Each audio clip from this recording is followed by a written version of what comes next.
Hello guys, welcome to my YouTube channel the dental ages. तो आज मैं आपको पढ़ाने जा रहा हूँ second part of top 5 most powerful cell organelles. तो आज मैं आपको माइटोकॉन्ड्रिया के बारे में पढ़ाएंगे, ठीक है। तो उसको पढ़ाने से पहले एक बार न्यूक्लियस को जो पिछले क्लास में पढ़ाया गया था उसको एक बार रिवाइज कर लेते हैं, ठीक है। पहले तो बात है न्यूक्लियस क्या है। Nucleus is the master controller of the cell, ठीक है। अब न्यूक्लियस किस चीज से बना है? न्यूक्लियस बना है क्रोमोसोम से। क्रोमोसोम किस चीज से बना है? डीएनए से, जो अप्रोक्सीमेटली 2 मीटर लॉन्ग है, ठीक है। अब वो जो डीएनए है वो रैप्ड होता है ना हिस्टोन प्रोटीन के साथ, ठीक है। तो उसको हम क्या कहते हैं? न्यूक्लियोसोम कहते हैं। तो the whole complex of DNA protein जो बनता है उसको हम क्रोमेटिन बोलते हैं। अब उसी क्रोमेटिन के अनुसार दो भागों में भाग होता है। जो लेस लूजली पैक्ड होता है वो यूक्रोमेटिन होता है, जो डेंसली पैक्ड होता है वो हेटेरोक्रोमेटिन होता है, ठीक है। अब बारी है स्ट्रक्चर की। स्ट्रक्चर में क्या होता है? स्ट्रक्चर होता है आपका पहले तो न्यूक्लियर एनवेलप, जिसको न्यूक्लियर मेम्ब्रेन भी कहते हैं या फिर कैरियोथेका भी कहते हैं, ठीक है। अब वो दो होते हैं, एक तो इनर मेम्ब्रेन होता है, दूसरा आउटर मेम्ब्रेन होता है। जो इनर मेम्ब्रेन और आउटर मेम्ब्रेन के बीच जो स्पेस है उसको हम पेरीन्यूक्लियर स्पेस कहते हैं। अब इनर मेम्ब्रेन और आउटर मेम्ब्रेन के फ्यूजन से क्या बनता है? न्यूक्लियर पोर्स बनते हैं। अब न्यूक्लियर पोर्स जो होते हैं वो क्या होते हैं? वो ऑक्टागोनल इन स्ट्रक्चर होता है, ठीक है। और फिर जो आपका जो न्यूक्लियस के अंदर जो सैप जो फ्लूइड लाइक मटेरियल है इसको हम क्या कहते हैं? न्यूक्लियोप्लाज्म कहते हैं, ठीक है।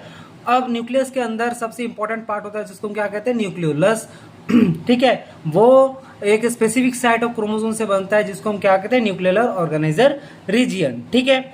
अब उसके कुछ पार्ट्स होते हैं, जो parts amorpha, parts chromosome, parts fibrosa, parts granulosa, ठीक है। अब सबसे बड़ी बात फंक्शन, न्यूक्लियस का फंक्शन क्या होता है? पहली तो बात है वो डीएनए रेप्लिकेशन करता है। डीएनए रेप्लिकेशन का मेन साइट है पहला। दूसरा क्या है? MRNA, that is the messenger rRNA synthesis करता है न्यूक्लियस थ्रू ट्रांसक्रिप्शन। दूसरा क्या है? दूसरा आपका वो जो डीएनए है वो ऑर्गेनाइज करता है। डीएनए ऑर्गेनाइजेशन भी बहुत काम आता है, ठीक है ना। तो serve as a site of DNA replication and organises DNA into functional domain, ठीक है। और क्या है? और आपका आरएनए स्प्लाइसिंग में काम आता है, ठीक है। और आपका है कि क्रोमेटिन स्टोर करता है और कंट्रोल सेंटर है, ठीक है। तो यह आपका हो गया डीएनए जो न्यूक्लियस है उसके बारे में। अब आते हैं क्रोमोसोम। क्रोमोसोम क्या है? Thread like structure, highly organised है जिसमें जो डीएनए और प्रोटीन से बना हुआ होता है। अब उसमें जो स्ट्रक्चर्स है मेनली क्रोमाटिड्स होते हैं, सेंट्रोमियर, आर्म्स, टेलोमियर और सेकेंडरी कॉन्स्ट्रिक्शन भी होते हैं। अब उसके अनुसार कुछ टाइप्स है जैसे मेटासेंट्रिक, सब मेटासेंट्रिक, एक्रोसेंट्रिक एंड टेलोसेंट्रिक, ठीक है ना। वो पिछले क्लास में आपको अच्छे से पढ़ा दिया गया था क्या है क्या चीज़ है। आज मैं आपको पढ़ाने जा रहा हूँ दी माइटोकॉन्ड्रिया। माइटोकॉन्ड्रिया जिसको हम क्या कहते हैं? जिसको हम कहते हैं the power house of the cell, ठीक है। अब माइटोकॉन्ड्रिया पावर हाउस क्यों कहते हैं? क्यों कहते हैं माइटोकॉन्ड्रिया का पावर हाउस? क्योंकि हमारे शरीर में जो सेल्स हैं उनको एनर्जी के लिए क्या चाहिए होता है? उनको एनर्जी के लिए चाहिए होता है एटीपी। अब यही एटीपी, ठीक है, यही जो एटीपी है सबसे ज्यादा प्रोडक्शन जो है कहाँ होता है? कौन सी फैक्ट्री में होता है? माइटोकॉन्ड्रिया में होता है, ठीक है ना। तो इसीलिए माइटोकॉन्ड्रिया को हम power house of the cell कह देंगे। सबसे ज्यादा एटीपी यही बनाता है, ठीक है, थ्रो ऑक्सीडेटिव फॉस्फोराइलेशन, ठीक है। आप ऑक्सीडेटिव फॉस्फोराइलेशन क्या है ये आपको बायोकेमिस्ट्री में हम पढ़ाएंगे कि क्या चीज़ है क्या नहीं है, ओके। अब माइटोकॉन्ड्रिया जो है वो ओवम से डिराइव किया जाता है, डिराइव फ्रॉम द ओवम। और वो जो इनहेरिटेंस है वो मैटरनल इनहेरिटेंस होता है, ठीक है। ये बस एक रटने वाली चीज़ है, ये याद रखना। जो वो ओवम से डिराइव होता है और जो इनहेरिटेंस है वो मैटरनल है, ठीक है। अब न्यूक्लियस को छोड़कर एक ऐसा ऑर्गेनेल है जो माइटोकॉन्ड्रिया कहते हैं ना, एक ऐसा ओनली सेल ऑर्गेनेल है जिसके खुद के जीनोम है, ठीक है। जिसको हम एम्प्टी डीएनए ना, एम्प्टी डीएनए माइटोकॉन्ड्रियल डीएनए है ना कहते हैं। अब ह्यूमन जो माइटोकॉन्ड्रियल डीएनए है वो डबल स्टैंडर्ड होता है, सर्कुलर होता है, जिसमें 16,500 बेस पेयर्स पाए जाते हैं जो 13 प्रोटीन सब यूनिट्स को कोड करता है, ठीक है। मेरी बात ध्यान से सुनो, क्या बोल रहा हूँ। जो ह्यूमन माइटोकॉन्ड्रियल डीएनए है वो डबल स्टैंडर्ड सर्कुलर होते हैं, मतलब सर्कुलर डबल स्टैंडर्ड होते हैं। वो क्या है? उसमें 16,500 बेस पेयर्स हैं जो आपके 13 प्रोटीन सब यूनिट्स को एनकोड कर रहे हैं, ओके। और उसमें से क्या? 4 एंजाइम कॉम्प्लेक्स प्लस 2 राइबोसोमल और 22 ट्रांसफर आरएनए, दैट इज 22 टीआरएनएस बना रहा है वो, जो माइटोकॉन्ड्रियल फंक्शन में इन्वॉल्व है, ओके। अब जो माइटोकॉन्ड्रिया है हमारे, वो डीएनए रिपेयर सिस्टम में क्या होता है, इनएफेक्टिव है, मतलब ज़्यादा कुछ अच्छा नहीं है डीएनए रिपेयर सिस्टम में, ठीक है, थोड़ा इनएफेक्टिव है। तो जिसके कारण क्या होता है, जो उसका जो म्यूटेशन रेट है वो 10 गुना ज़्यादा है as rate for nuclear DNA, ठीक है ना। तो मतलब जो म्यूटेशन है वो माइटोकॉन्ड्रियल में 10 गुना ज़्यादा होता है as compare to nuclear DNA. क्यों? क्योंकि उसमें जो डीएनए रिपेयर सिस्टम है वो उतना खास नहीं है, वो इनएफेक्टिव है। ओके, तो large numbers of human diseases are due to mutations in the mitochondrial DNA. Okay, अब आपका बारी आती है माइटोकॉन्ड्रिया के स्ट्रक्चर के बारे में जानने के लिए, ठीक है। माइटोकॉन्ड्रिया स्ट्रक्चर को मैं एक है ना मोटा मोटा बता देता हूँ, ठीक है। ये आपका इनर मेम्ब्रेन है, ठीक है, इनर मेम्ब्रेन, सॉरी ये आपका आउटर मेम्ब्रेन है, सॉरी ये आपका आउटर मेम्ब्रेन है, ठीक है, ये आपका इनर मेम्ब्रेन है, ठीक है। अब इन आउटर और इनर मेम्ब्रेन के बीच में जो स्पेस है इसको हम कहते हैं inter membrane space, inter membrane space. आप देखो इंटर मेम्ब्रेन स्पेस, ओके, ये आपका इंटर मेम्ब्रेन स्पेस है, ठीक है। अब जो फिंगर लाइक फोल्ड्स हैं माइटोकॉन्ड्रिया में, ये देखो ये फिंगर लाइक फोल्ड्स जो हैं, मैं इसका इस्तेमाल करता हूँ, है ना, जो फिंगर लाइक फोल्ड्स हैं, ठीक है, इसको हम क्या कहते हैं, क्रिस्टाई, अभी कोई क्रिस्टे कहते हैं, कोई क्रिस्टाई का उसकी स्पेलिंग करते हैं, कोई बात नहीं, क्रिस्टाई कहते हैं। ओके, अब उसके अंदर इस माइटोकॉन्ड्रियन के अंदर देखो आपको सर्कुलर डीएनए भी मिल रहा है, ओके, राइबोसोम्स भी आपको मिल रहे हैं, ठीक है ना, आपको राइबोसोम्स भी मिल रहे हैं, ठीक है ना, राइबोसोम्स भी है यहाँ पे, प्लस क्या है आपके, प्लस आपके ये जो इनर मेम्ब्रेन के अंदर क्या है, जो मैट्रिक्स है उसमें ग्रेन्यूल्स पाए जाते हैं, छोटे छोटे ग्रेन्यूल्स होते हैं, ठीक है। और क्या है अब एक चीज़ सबसे बढ़िया मतलब इम्पोर्टेंट बात है, जिसके बिना एटीपी तो प्रोडक्शन होगा ही नहीं, वो है F0 F1 पार्टिकल, इसी को हम कहते हैं F0। ये जो इनर मेम्ब्रेन में जो है ना अंदर की तरफ ये जो आपको स्टॉक लाइक स्ट्रक्चर्स दिख रहे हैं, इनको क्या कहते हैं हम, F0 F1 पार्टिकल, ठीक है, जिसको हम एटीपी सिंथेस भी कहते हैं, ऑक्सीजोम भी कहते हैं, एलिमेंटर पार्टिकल भी कहते हैं। ओके, इनके स्ट्रक्चर कैसे होते हैं, इनके स्ट्रक्चर कुछ ऐसे होते हैं, मैं आपको दिखा रहा हूँ, एक मोटा मोटा स्ट्रक्चर मैं आपको दिखा देता हूँ, ठीक है।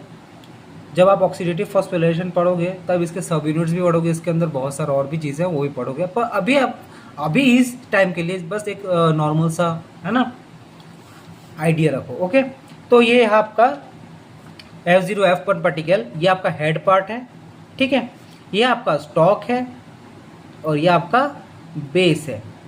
It is a spherical catalytic hand piece, ठीक है, मैं लिख देता हूँ, is a spherical, okay, catalytic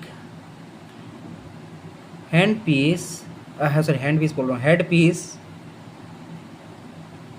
catalytic head piece, ठीक है, ऑफ एटीपी सिंथेस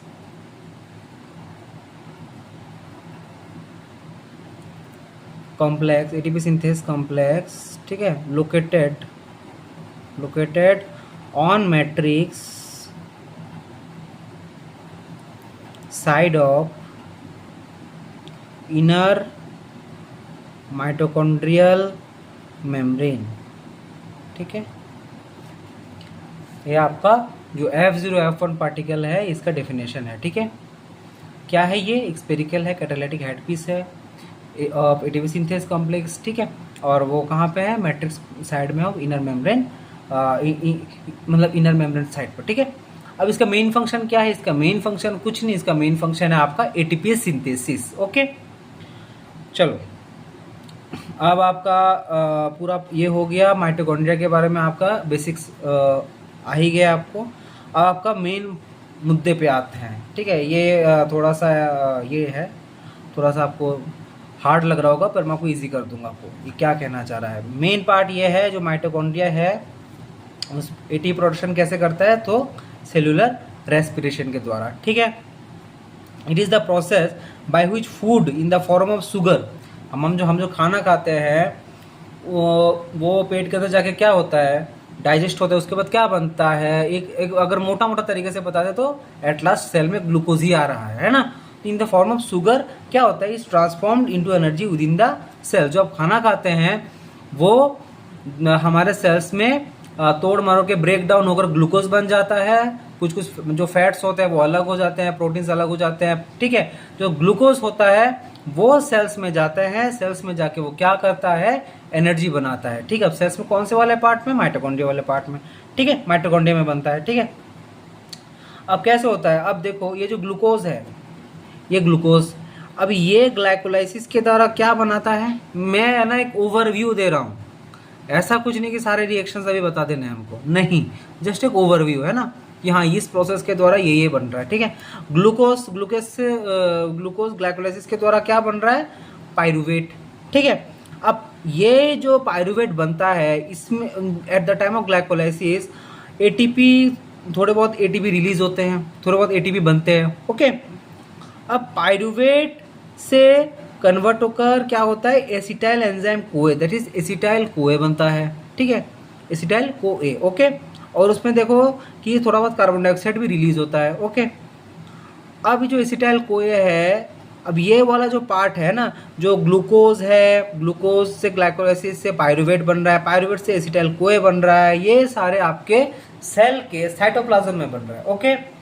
जब आपके माइटोकॉन्ड्रियल मैट्रिक्स में जो एसिटाइल कोए एंटर करेगा, वो एसिटाइल कोए फिर क्रेब्स साइकिल के द्वारा क्रेब्स साइकिल के द्वारा वो क्या बनाएगा, NADH और FADH2, ठीक है, NADH और FADH2 बनाएगा, ठीक है। और थोड़े बहुत ATP भी बनाएंगे, और हाँ कार्बन डाइऑक्साइड भी रिलीज होगा साथ में, ठीक है। अब आपने बायोकेम में पढ़ोगे कि एक NADH में कितने ATP होते हैं, एक FADH2 में कितने ATP बनते हैं, वो आप है ना बाद में पढ़ोगे।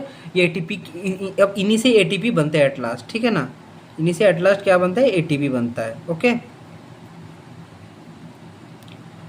हाँ, इन्हीं से एट लास्ट क्या बनता है, आपके ATPs बनते हैं, ओके। अब क्रेब्स साइकिल क्या करता है, आपकी ETC इलेक्ट्रॉन ट्रांसपोर्ट चेन में एंटर करता है। अब वही, अब इलेक्ट्रॉन ट्रांसपोर्ट चेन में क्या होता है, ऑक्सीडेटिव फॉस्फोरिलेशन वाले, मतलब जो ऑक्सीडेटिव फॉस्फोरिलेशन है वो भी एंटर होता है, ठीक है। अब ऑक्सीडेटिव फॉस्फोरिलेशन कहाँ होता है, F0 F1 पार्टिकल में, आ गया वो कंसेप्ट। तो इलेक्ट्रॉन ट्रांसपोर्ट चेन के द्वारा एट लास्ट, ठीक है, जो आप जो ग्लूकोज, आप जो खाना खाए हो, जो ब्रेक डाउन होकर जो ग्लूकोज बना, वो सेल्स में at last electron transport chain के द्वारा आपके इतने सारे ATPs बन जाते हैं, मतलब at last electron transport chain के द्वारा ATPs बनता है, ठीक है। और साथ में वाटर भी रिलीज होता है। तो ये जो सारा प्रोसेस है, ये जो सारा प्रोसेस है, ये एरोबिक रेस्ट, मतलब अगर ऑक्सीजन हो तो ही ऐसा प्रोसेस होगा, अगर ऑक्सीजन नहीं हो तो क्या होगा, अगर मान के लो सेल में ऑक्सीजन ही नहीं है तो फिर क्या, किस तरह का मतलब प्रोसेस कैसे होगा, फिर ATP आपके एनएरोबिक रेस्पिरेशन के द्वारा बनेगा। Anaerobic respiration that means fermentation, जो ग्लूकोज है वो फर्मेंट हो गए, लैक्टेट बनाएगा, प्लस 2 ATP फॉर्मेशन होगा। पर क्या है कि जो एनएरोबिक रेस्पिरेशन है, ठीक है ना, उसमें उतना ज़्यादा ATP नहीं बनता as compare to aerobic respiration, ठीक है ना। तो अब आपको मैं एक मोटा मोटा समझा देता हूँ क्या होता है। जैसे कि ये आपका मैं साइटोप्लाज्म वाला पार्ट मान लेता हूँ, ठीक है, ये साइटोप्लाज्म है, ठीक है, ये आपका माइटोकॉन्ड्रियल मैट्रिक्स है, ठीक है, और ये आपके इनर माइटोकॉन्ड्रियल मेम्ब्रेन है, इनर माइटोकॉन्ड्रियल मेम्ब्रेन, ओके। अब साइटोप्लाज्म में क्या होता है, साइटोप्लाज्म में होता है आपका, पहले तो होता है ग्लूकोज के होते ग्लाइकोलाइसिस के द्वारा क्या बनता है, पायरूवेट, है ना, उसमें से ATP बन गया थोड़ा, ठीक है। अब पायरूवेट से क्या बनता है, एसिटाइल कोए। अब ये एंटर करता है माइटोकॉन्ड्रियल मैट्रिक्स में, फिर ये कहाँ होता है, क्रेब्स साइकिल, ठीक है, क्रेब्स साइकिल में वो एंटर होता है, ठीक है। अब जो क्रेब्स साइकिल से जो है ना, फिर कहाँ जाता है, क्रेब्स साइकिल से फिर सीधा जाता है इनर माइटोकॉन्ड्रियल मेम्ब्रेन, जो एंटर करता है ETC पे, ठीक है, ETC में एंटर हो गया। अब यहाँ से आपके ATP बन जाते हैं। तो in aerobic respiration 32 ATPs are produced, ठीक है। ये आपका जो कैसे माइटोकॉन्ड्रिया ATP बनाता है, जो प्रोसेस है वो सारा आपको, ये आपको ओवरव्यू है, ओके। चलो, अब आपका माइटोकॉन्ड्रिया जो बेसिक्स है वो भी क्लियर हो गया, माइटोकॉन्ड्रिया का स्ट्रक्चर भी क्लियर हो गया, फंक्शन तो ये तो पूरा ही प्रोसेस है तो क्लियर ही हो गया, है ना। अब आपका आता है माइटोकॉन्ड्रियल डिजीज, जो इम्पोर्टेंट पार्ट है। कॉम्पिटिटिव एग्जाम्स के लिए, ठीक है ना। पहला तो है आपका labour hereditary optic neuropathy, that is LHON। क्या है, क्या चीज़ है ये? हाँ ना, क्लिनिकल फीचर्स में क्या होता है, ऑप्टिक एट्रोपी होता है, ठीक है ना, मतलब देख नहीं पाता वो, ठीक है ना, ब्लाइंडनेस एक तरह से, मतलब ऑप्टिक नर्व का एट्रोपी हो जाता है, तो नॉर्मल से होता है वो ब्लाइंड ही हो जाएगा, है ना। क्या होता है, जो आपको जो ऑप्टिक नर्व है, ठीक है ना, जो आपका ऑप्टिक नर्व है वो ब्रेन को विजुअल सिग्नल्स भेजने के लिए वो कंटिन्यूस एटीपी प्रोडक्शन करता रहता है, वो कंटिन्यूस काम करता रहता है, उसके लिए तो एनर्जी चाहिए ना। जो ऑप्टिक नर्व है वो विजुअल सिग्नल्स ब्रेन को भेजने के लिए, है ना, नॉर्मल से तो एनर्जी की ज़रूरत होता है, तो वो कंटिन्यूसली एनर्जी ले रहा है, तो एनर्जी कहाँ से आ रहा है, एटीपी से। अब अगर वही एनर्जी फेल्यूर हो जाए तो, डायरेक्ट अगर एनर्जी फेल्यूर हो गया तो क्या होगा, तो ऑप्टिक नर्व काम ही नहीं करेगा। एट लास्ट ऑप्टिक नर्व का क्या होगा, जो ऑप्टिक होगा नर्व होगा वो एट्रोपी हो जाएगा, वो खत्म हो जाएगा, ठीक है ना। तो इसके कारण क्या हो जाए, ब्लाइंडनेस हो सकता है, ठीक है। That is the labour hereditary optic neuropathy, ये माइटोकॉन्ड्रियल डिजीजेस है ना। दूसरा डिजीज का नाम क्या है, neuropathy ataxia retinitis pigmentosa. That, अब ये क्या है, NARP, इसका शॉर्ट फॉर्म है NARP। ये क्या है, सीधा सीधा मैं बता देता हूँ। पहला तो जो है, पहला है न्यूरोपैथी, है ना। पहला वाला पार्ट क्या है, न्यूरोपैथी। न्यूरोपैथी का मतलब क्या है, जो पेरिफेरल नर्व्स हैं वो इफेक्टेड हो जाता है, ठीक है, जिससे आपके जो हाथ पांव होते हैं उसमें टिंगलिंग सेंसेशन या नम्बनेस का सेंसेशन, या तो टिंगलिंग सेंसेशन होगा या तो नम्बनेस फीलिंग होगा, ठीक है। एटेक्सिया का क्या मतलब है, एटेक्सिया का तो मतलब है कि सेरिबेलम को जितना एनर्जी मिलना था उतना एनर्जी मिल नहीं रहा है, कम मिल रहा है, जिस कारण आपका जो बॉडी बैलेंस और कोऑर्डिनेशन सिस्टम था वो बिगड़ गया है, ठीक है। और क्या है, और आपका रेटिनाइटिस पिगमेंटोसा। अब रेटिनाइटिस पिगमेंटोसा का तो मतलब समझ ही रहे होंगे थोड़ा बहुत, कि जो रेटिना के सेल्स हैं वो धीरे धीरे मरने लग जाते हैं, ठीक है ना, जिसके कारण क्या हो जाए, नाइट ब्लाइंडनेस हो जाता है, ठीक है। आपको जो सेंट्रल विजन है वो लॉस्ट हो जाता है, ठीक है, central vision lost leading to blindness in young adult life, ठीक है। नेक्स्ट आपका आता है मेलस। मेलस का क्या होता है, मेलस को क्या कहते हैं, पहले फुल फॉर्म पढ़ो, क्या है, ME से क्या होता है, M for mitochondrial, E for encephalomyopathy, ठीक है। तो माइटोकॉन्ड्रियल एंकेफेलोमायोपैथी मतलब क्या है, एंकेफेलो मतलब है, अब इसको मैं तोड़ता हूँ, encephalo means brain, myo means muscle, है ना। मतलब अब क्या बात कर रहे हैं, जो ब्रेन और मसल्स के, है ना, उनमें दोनों की एनर्जी की कमी है, पहले तो ये समझ जाओ आराम से। तो उन दोनों की मतलब ब्रेन और मसल्स में जो एनर्जी कमी की वजह से वो कोलैप्स हो गए, ठीक है। नेक्स्ट क्या है, LA फॉर लैक्टिक एसिडोसिस। मतलब क्या है, अब क्योंकि अगर सेल्स में ऑक्सीजन ना हो तो सेल्स एरोबिक रेस्पिरेशन से कन्वर्ट होकर एनएरोबिक रेस्पिरेशन में काम करने लगता है, जिसके कारण क्या होता है, जो लैक्टिक एसिड है वो एक्यूमुलेट होने लगता है, ओके। और क्या होता है, stroke like episodes. Stroke like episodes क्या होता है, आपके अगर ब्रेन सेल्स हैं उनमें अगर लोकलाइज्ड एनर्जी फेल्यूर हो जाता है ना, तभी स्ट्रोक लाइक एपिसोड्स आते हैं, सीजर्स, है ना, तो मतलब स्ट्रोक ही आ जाता है, एक तरफ से खत्म ही होने को है वो, ब्रेन सेल्स के जो लोकलाइज्ड एरियाज है उनमें एनर्जी जाता ही नहीं है, ठीक है, जिसके कारण ये सिंड्रोम होता है MELAS, mitochondrial encephalomyopathy plus lactic acidosis plus stroke like episodes, MELAS, okay. Next आपका MERRF, मर्फ। पहला तो क्या है, ME से क्या होता है, मायोक्लोनिक एपिलेप्सी। एपिलेप्सी का क्या मतलब है, सीजर, क्विक सडन शॉक्स, है ना, एंड सीजर्स, ठीक है। और क्या, रेगेड रेड फाइबर्स इन मसल। मतलब क्या है, अगर आप मसल बायोप्सी करोगे, ठीक है ना, तो उसमें तो जो मसल फाइबर्स हैं वो, उनमें रेड स्टेन्स दिखेंगे, ठीक है ना, वो रेड स्टेन्स दिखेंगे जो रेगेट फॉर्म है। रेगेट फॉर्म का मतलब क्या है, फटे हुए एजेस की तरह दिखेंगे वो, ठीक है ना। तो इसी को हम क्या कहते हैं, रेगेड रेड फाइबर्स, ओके, मसल में दिखा जाएगा। एटेक्सिया का तो समझ गए आप। और आपका CSF का जो CSF प्रोटीन है वो इंक्रीज हो जाएगा। सेंसो न्यूरल क्या, डिफनेस, अभी आपको पढ़ाएंगे कि डिफनेस कैसे होता है, ठीक है। नेक्स्ट और डेमेंशिया, ओके, यही आपके आता है डिफनेस। डिफनेस क्या है, डिफनेस आपका डेफनेस भी कहते हैं कोई, है ना, स्पेलिंग से, तो डेफनेस कोई बात नहीं इसमें। तो डेफनेस कैसे होता है, it is a sensorineural deafness often induced by aminoglycoside antibiotics. अब कैसे होता है, क्या मतलब, ये क्या मैंने बता दिया आपको, अभी समझाता हूँ। डेफनेस से कैसे माइटोकॉन्ड्रिया रिलेटेड हो गया, मैं समझा रहा हूँ।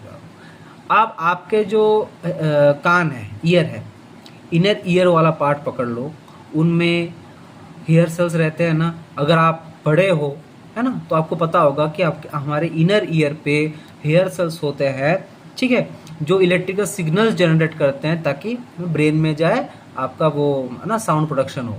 दैट इज, समझ गया, ठीक है।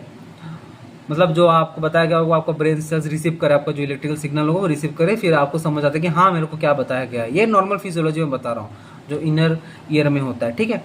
उस हेयर सेल्स को इलेक्ट्रिक जो सिग्नल्स है जनरेट करने के लिए उनको एनर्जी की ज़रूरत होती है, नहीं होती? ऑब्वियसली होती है यार। कहाँ से आता है वो? सेल्स की बात आ गई है तो, हेयर सेल्स की बात आ गई तो नॉर्मल सी बात है, एटीपी आएगा ही आएगा, ठीक है। एटीपी चाहिए होता है उनको। अब क्या होता है, अब बारी आती है हमारा पैथोफिजियोलॉजी वाला पार्ट। ये तो नॉर्मल फिजियोलॉजी समझा दिया। अब पैथोलॉजी मतलब पैथोफिजियोलॉजी मतलब कुछ गड़बड़, मतलब कहाँ से कैसे गड़बड़ होता है। जो हमारा जो ह्यूमन माइटोकॉन्ड्रियल डीएनए है ना, ह्यूमन माइटोकॉन्ड्रियल जो डीएनए है कहाँ पे, मैं सीधा हेयर सेल्स की बात कर रहा हूँ, है ना। हेयर सेल्स में जो माइटोकॉन्ड्रियल डीएनए है उसमें जो 12, उसमें जो हमारा जो पहले तो बात में लिख देता ह्यूमन माइटोकॉन्ड्रियल डीएनए, ठीक है, उसमें जो 12S RNA, ठीक है ना, क्या लिख दिया मैंने, 12S RNA, ठीक है ना, 12S RNA। Human mitochondrial DNA में जो 12S RNA है, समझो चीज़ों को, बढ़िया है, बहुत बढ़िया टॉपिक है ये, है ना। 12S RNA में जो मतलब जो ह्यूमन माइटोकॉन्ड्रियल डीएनए में जो 12S RNA जीन है वो म्यूटेट कर लेता है। इट म्यूटेट्स, म्यूटेट करके कैसा दिखता है वो, म्यूटेट करके वो बैक्टीरियल आरआरएनए की तरह मतलब दिखता है, just like a bacterial rRNA. हमारा जो ह्यूमन माइटोकॉन्ड्रियल डीएनए है उसका जो 12S RNA वाला जीन है वो म्यूटेट करके, है ना, बैक्टीरियल आरएनए जैसे दिखने लग जाता है। अब जब पेशेंट को हम एमिनोग्लाइकोसाइड एंटीबायोटिक प्रोवाइड करते हैं, ठीक है, अब क्या होता है, जो दवा है वो बैक्टीरियल राइबोसोम बैक्टीरियल आरएनए को मारने के जगह पर वो हमारे सीधा इनर ईयर के हेयर सेल्स पे सीधे अटैक कर लेते हैं। मतलब क्यों? क्योंकि उसमें तो मतलब जो म्यूटेशन हुआ है वो तो बैक्टीरियल आरएनए की तरह दिख रहा है, तो एमिनोग्लाइकोसाइड मतलब उसी को टारगेट करना शुरू कर देते हैं, जिसके कारण क्या होता है, हेयर सेल्स इनइफेक्टिव पड़ जाता है एट लास्ट, क्योंकि नॉर्मल सी बात है ना, माइटोकॉन्ड्रिया फिर काम नहीं करेगा एज द जो 12S RNA मतलब जो ह्यूमन माइटोकॉन्ड्रियल डीएनए है वो डेस्ट्रॉय होने लग जाएगा धीरे धीरे, ठीक है ना। तो सेल्स पे एटीपी नहीं बनेगा। अब जो माइटोकॉन्ड्रिया एटीपी नहीं बना पाएगा तो हेयर सेल्स काम करेंगे नहीं। अब जब हेयर सेल्स काम करेंगे नहीं तो इलेक्ट्रिक सिग्नल्स जनरेट होकर वो ब्रेन पे जाएगा नहीं, ठीक है ना। अब जिसके कारण क्या होता है, जिसके कारण आपको डेफनेस हो सकता है, ठीक है, जो हम एमिनोग्लाइकोसाइड इंड्यूस्ड डेफनेस कहते हैं। ओके, चलो नेक्स्ट, ये आपको अब डेफनेस समझ आ गया होगा, है ना, क्या होता है। ओके, नेक्स्ट आपका आता है क्रोनिक प्रोग्रेसिव एक्सटर्नल ऑप्थेल्मोप्लेगिया, ठीक है। क्या है ये एक्सटर्नल ऑप्थेल्मोप्लेगिया? का मतलब है आपका, अब देखो मेरी आंखें हैं, देखो ये है मेरी आंखें, है ना, मैं ऐसे ऊपर देख पा रहा हूँ, यहाँ से ऐसे करके बाएं साइड, ऐसे करके दाएं साइड, फिर नीचे तक देख पा रहा हूँ। मेरी जो आईबॉल्स है वो मूवमेंट हो रहा है, किसके द्वारा ये कर पा रहे हैं मैं, ये हम एक्स्ट्रा ओकुलर मसल्स के द्वारा कर पा रहे हैं, ठीक है ना। एक्स्ट्रा ओकुलर मसल्स ढंग से काम कर रहे हैं तभी हम आईबॉल्स को ऐसे मूवमेंट कर पा रहे हैं। अगर एक्स्ट्रा ओकुलर मसल्स वीक हो जाता है तो आपका आईबॉल्स मूव नहीं कर पाएंगे, ठीक है ना। एक्स्ट्रा ओकुलर मसल के वीकनेस की वजह से ये होता है। तो एक्स्ट्रा ओकुलर मसल्स वीकनेस हो जाता है, पहली बात यही आपको एक्सटर्नल ऑप्थेल्मोप्लेगिया कहना चाह रहे हैं। जो एक्स्ट्रा ओकुलर मसल्स है वो क्या होता है, वीक हो जाता है ना, मसल्स वीकनेस हो जाता है, ठीक है। और क्या होता है, जो पेशेंट की आईलिड्स है वो झुकने लग जाता है। जैसे देखो, अब किसी किसी के सबके इंसान का तो ऐसे नहीं है, जैसे कि मेरा ऐसे आंखें हैं ना, नॉर्मल, ये मेरा नॉर्मल है। अगर मान के चलो एक्सटर्नल प्रोग्रेसिव एक्सटर्नल ऑप्थेल्मोप्लेगिया हुआ तो मेरी आंखें जो होगी वो टोसिस का मतलब समझ लो, PTOSIS, टोसिस का मतलब ड्रूपिंग ऑफ आईलिड्स, ऐसे हो जाएगा, जस्ट ऐसे, ठीक है। मेरे जो है ना आईलिड्स में तो धीरे मतलब नीचे आ जाएंगे। ओके, तो टोसिस हो जाएगा, ठीक है। और वो अपनी जो आंखें साइड टू साइड मूव नहीं कर पाएंगी। पहले तो बात है आईबॉल्स मूव नहीं कर पा रहा है, और ऊपर से क्या हो रहा है, जो ड्रूपिंग ऑफ आईलिड्स हो रहा है, तो जैसे ही कोई हमको अगर बुलाए तो हम कैसे देखेंगे, नॉर्मल से ऐसे देखेंगे ना, क्या बात है, ऐसा नॉर्मल सी बात है, ऐसे देखेंगे। पर क्योंकि वो आईलिड्स ही मूव नहीं कर पा रहा है तो पूरा उसको पूरा हेड को ही मूव करना पड़ेगा, है ना, पूरा हेड को ही मूव करना पड़ेगा उसको, ठीक है। तो that is chronic progressive external ophthalmoplegia, ठीक है। अब नेक्स्ट आपका आता है पियर्सन सिंड्रोम। पियर्सन सिंड्रोम में पहला क्या है, पियर्सन सिंड्रोम में पहला आपका पार्ट है पैनसाइटोपेनिया। अब पैनसाइटोपेनिया क्या है, जो बोन मैरो में रैपिडली डिवाइडिंग सेल्स है, ठीक है, वो उनको एनर्जी मिलता नहीं, जिसके कारण क्या होता है, जो आरबीसी, डब्ल्यूबीसी और प्लेट सेल्स है वो कम हो जाता है, जिसके कारण पेशेंट को सीवियर एनीमिया हो सकता है, ओके। और नेक्स्ट क्या होता है, नेक्स्ट आपका पैनक्रियाटिक इंसफिशियंसी होता है, समझ ही आया आपको पैनक्रियाटिक में, है ना, और लैक्टिक एसिडोसिस, ओके। चलो अब आपका नेक्स्ट पार्ट आता है metabolic syndrome and type 2 diabetes mellitus. क्या होता है,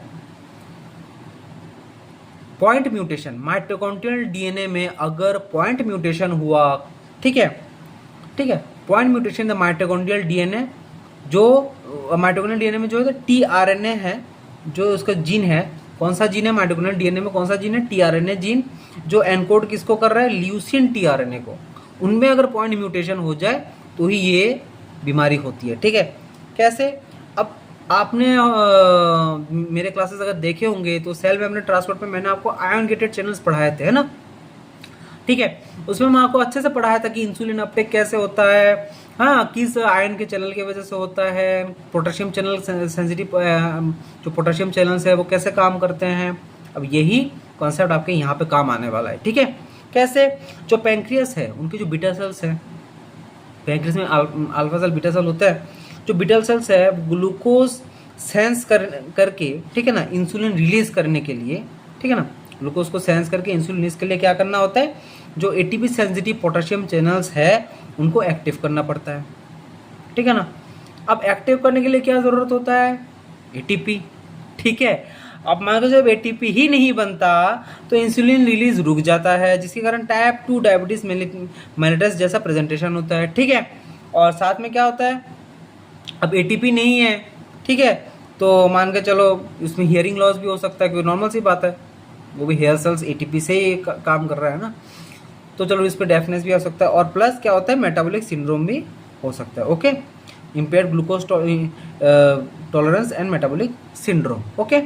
तो दैट इज आपका जो माइटोकॉन्ड्रियल डिजीज है सब, है ना।